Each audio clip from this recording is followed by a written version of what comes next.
다윗이 사울을 피해서 숨어 있는 가운데 그일라에 블레셋이 쳐들어와서 주수한 것을 약탈하고 있다는 소식을 들었습니다. 그래서 다윗은 그일라 거민을 구하러 갔었죠. 비록 다윗은 도망자 신세였지만 어려운 가운데 처한 그일라를 기꺼이 도왔습니다. 이 말씀을 통해서 우리는 도움이 필요한 사람들을 어떻게 도와야 하는지를 알아봤습니다. 그래서 우리는 도울 수 없는 상황이라도 도와야 하고 하나님의 뜻에 순종하면서 도와야 하며 우리를 배신하는 사람들조차도 도와야 한다고 했습니다. 오늘 본문에서는 다윗이 십광야에 숨어 있을 때에 요나단이 다윗을 찾아와서 다윗에게 용기를 줍니다. 그리고 사울이 다윗을 잡으러 십광야에 왔을 때 다윗은 포위되어 거의 잡힐 뻔했습니다. 그때 마침 블레셋 군사들이 쳐들어와서 사울은 다윗을 잡는 일을 그치고 블레셋 사람들을 치러 갔습니다. 이런 상황 가운데서도 감사하게도 다윗은 사울의 손에서 벗어날 수 있었습니다. 어제는 다윗이 어려운 상황 가운데서 하나님께 순종해서 그일라 거민을 도와주는 장면을 봤는데 이번에는 하나님께서 다윗을 도우시는 것을 볼 수가 있습니다. 그래서 오늘은 도움의 손길이라는 제목으로 말씀을 살펴보겠습니다. 첫째로 하나님은 사람을 통해서 우리를 도우십니다. 16절과 17절 말씀입니다. 사울의 아들 요나단이 호레스로 다윗을 찾아와서 하나님을 굳게 의지하도록 격려하였다. 그는 다윗에게 말하였다. 전혀 두려워하지 말게.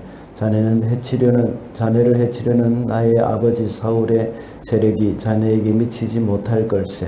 자네는 반드시 이스라엘의 왕이 될 걸세. 나는 자네의 버금가는 자리에 앉고 싶네. 이것은 나의 아버지 사울도 아시는 일일세.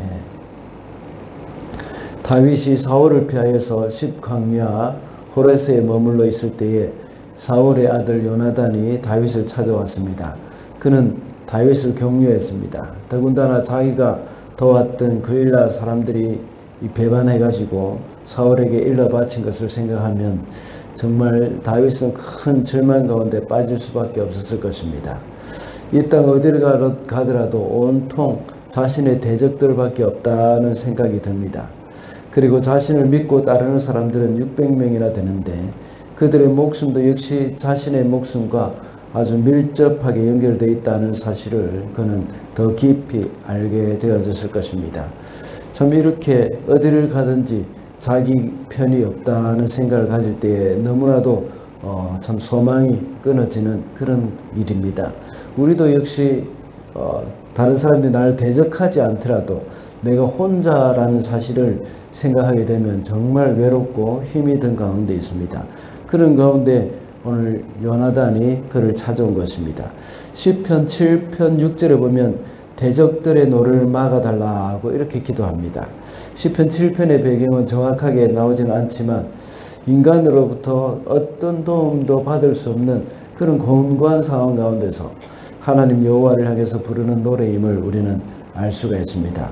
그러나 하나님은 아무도 그를 돕지 않으며 모두가 자신의 대적이라고 생각하는 다윗에게 한 사람을 붙여주셨던 것입니다.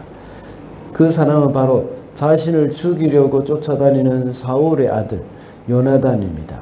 모두가 자신의 대적들이고 심지어 자기가 도와준 그일라 사람들도 역시 자신의 대적이 되어서 사울에게 넘겨주려고 했습니다. 그렇지만 오히려 사울의 아들 요나단이 그의 편에 되어줄 때에 다윗은 큰 위로를 얻게 되는 것입니다. 요나단이 다윗을 찾아와서 하는 말을 들어보면 사울의 세력이 다윗에게 미치지 못할 것이라고 말을 합니다. 그리고 다윗은 앞으로 왕이 될 것이며 요나단은 그 다음이 될 것이라고 말을 합니다. 그러면서 16절의 말씀과 같이 하나님을 굳게 의지하도록 이렇게 격려를 해주고 있는 것입니다. 이와 같이 하나님이 우리를 도우실 때에 믿음의 형제들을 통해서 우리를 도우십니다. 이 세상에 그 누구도 의지할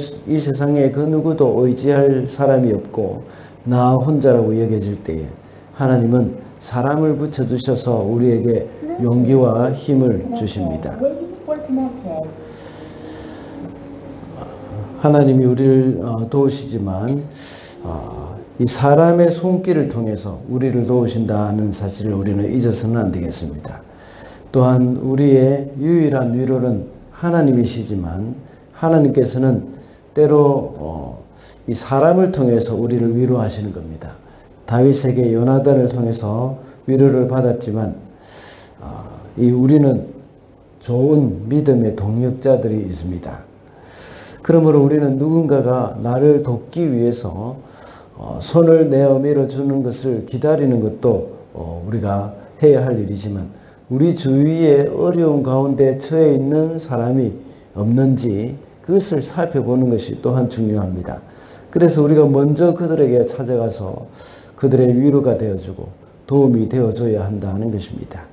이것이 바로 그리스도 안에 있는 성도들이 서로를 사랑하는 가운데 진정한 공동체의 모습이 되는 것입니다. 우리 주사랑교회 공동체 안에서도 항상 서로에게 관심을 가져야 합니다. 혹시 어려운 가운데 빠져있는 사람이 없는지 살피고 그들에게 위로의 마음을 전하는 그런 따뜻한 사랑의 공동체가 되어야 하는 겁니다. 둘째로 하나님은 보이지 않는 손길을 통해서 우리를 도우십니다. 27절과 28절입니다. 갑자기 전령한 사람이 사울에게 와서 블레셋 족속이 쳐들어왔으니 어서 돌아가야 한다고 보고하였다. 사울은 다윗을 추적하다 말고 돌아가서 블레셋 족속을 맞아 싸우러 나갔다. 그리하여 그곳 이름을 셀라 마하느곳이라 부른다.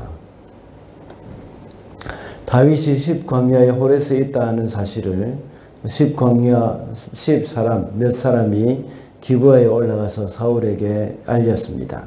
그래서 사울과 10거민은 서로 작전을 짜서 다윗을 잡으려고 했습니다. 그래서 이 사울의 군사들이 다윗을 잡기 위해서 완전히 포위를 하게 된 것입니다. 다윗이 거의 잡힐 뻔한 상황이었습니다. 그런데 27절에 보면 갑자기 전령한 사람이 와서 사울에게 와서 블레셋 족속이 쳐들어왔으니 빨리 돌아가야 한다고 말을 합니다.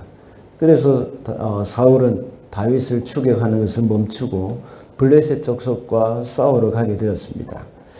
여기서도 우리는 하나님의 도우시는 그 하나님의 손길을 발견할 수 있습니다. 하나님은 블레셋을 도구로 사용하셔서 다윗을 보호하시는 것을 우리가 여기서 알게 됩니다.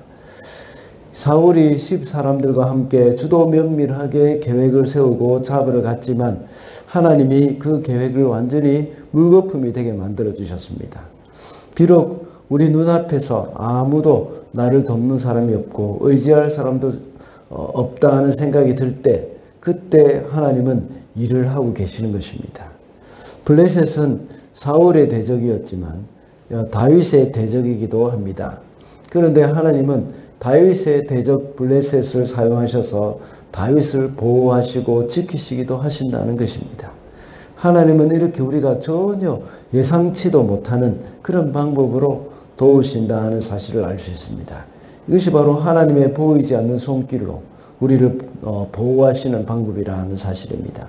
하나님은 우리의 공경을 외면하지 않으시고 도우시는 정말 자비로우신 분이십니다. 그러므로 우리는 어려움이 처할 때에 내가 생각하고 예상하는 방법으로 하나님이 돕지 않는다고 불평해서는 안 됩니다. 우리의 방법보다 더 창의적이고 상상도 할 수 없는 정말 기가 막힌 방법으로 우리를 도우시는 그런 하나님이십니다. 우리가 사방이 막혀 있고 빠져나갈 방법이 없다고 생각될 때 하나님께 거는 기대를 포기해서는 안 됩니다.